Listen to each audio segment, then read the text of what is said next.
On the other hand, Siana says that it was supposed to be a secret, confusing Eris. Siana says she is a paid worker, and it's only natural to work at a place that pays better. But as long as she's here, she promises to serve her the best. Eris kicks a dustbin, asking if she does this. Siana replies in the affirmative. Eris continues messing around, but turns bored as Siana continues replying yes to her questions.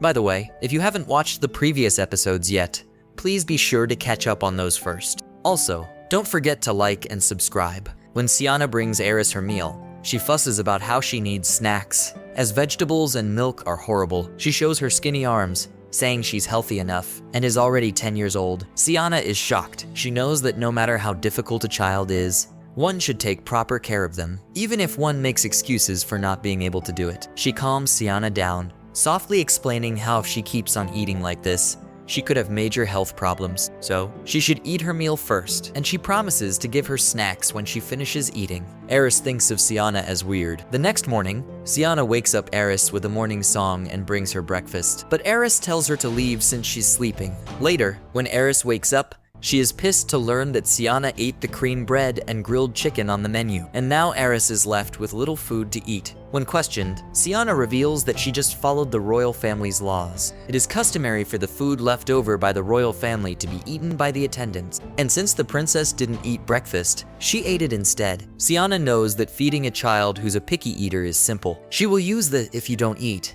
Siana will eat all the delicious food" operation. Eris continues fussing over breakfast, but Siana continues reiterating that this is the princess meal. Any child would eat well if they were made to realize the value of food like this. Siana knows this because she has been through it. That may have been abuse in her case, not education, though. After that, Siana continued the operation, and Eris learned to eat her meals properly. She then snorted that since the maids eat their master's leftovers, she has nothing left to eat today and will starve. But unlike Eris expected Siana to react, she got a pat on the head and was praised. After the meal issue was resolved, Siana moved towards cleanliness when Eris refused to take a bath, stating that she hates getting wet and being stung by the brush. Siana stated that she would attract bugs that like dirty things. She teases Eris about how bugs gnaw away at hair, poop, and sometimes fart too. She explains how the reason she's feeling something crawling and her hair itching is due to the sound of bugs gnawing. This was enough to convince Eris to take a bath. Eris only takes baths whenever there are royal events,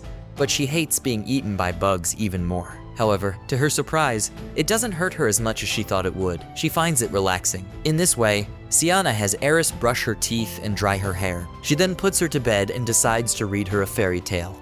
But Eris tells her to get out, as she wants to sleep. Siana says it's a shame since she wanted to help her highness sleep by reading an incredibly exciting and fun story. She begins to leave, but Eris tells her to wait and reluctantly agrees, telling her to make it short. Therefore, Siana kicks off telling the story. Once upon a time, there was a diamond princess. The diamond princess, as her name implies, loved sparkling diamonds. She collected diamonds from everywhere and decorated herself extravagantly from head to toe. The princess shone brightly. Then one day, the princess heard a rumor that the diamond owned by the evil dragon in the west was the hardest and most beautiful diamond in the world. The princess wanted that diamond so much that she went through thorny vines and a swamp. Then, she finally arrived at the dragon's tower. The dragon guarding the tower looked at the princess and said, "You are really beautiful. I will give you the diamond if you marry me." Eris yawns, saying she doesn't even know what she is talking about. Siana notices she is sleepy and kisses her goodnight, wishing her sweet dreams. She vows to help Eris grow healthy and strong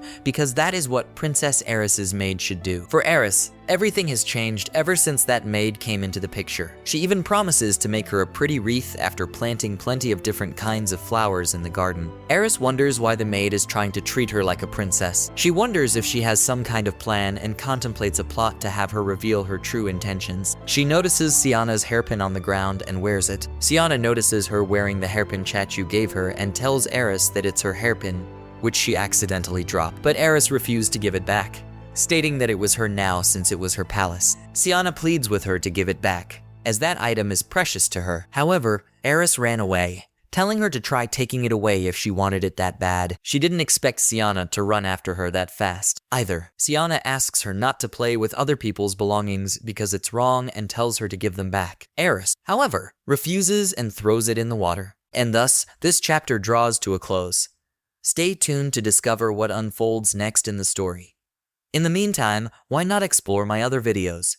Don't forget to hit the like button and subscribe to my channel for more captivating stories. Your support means the world to me.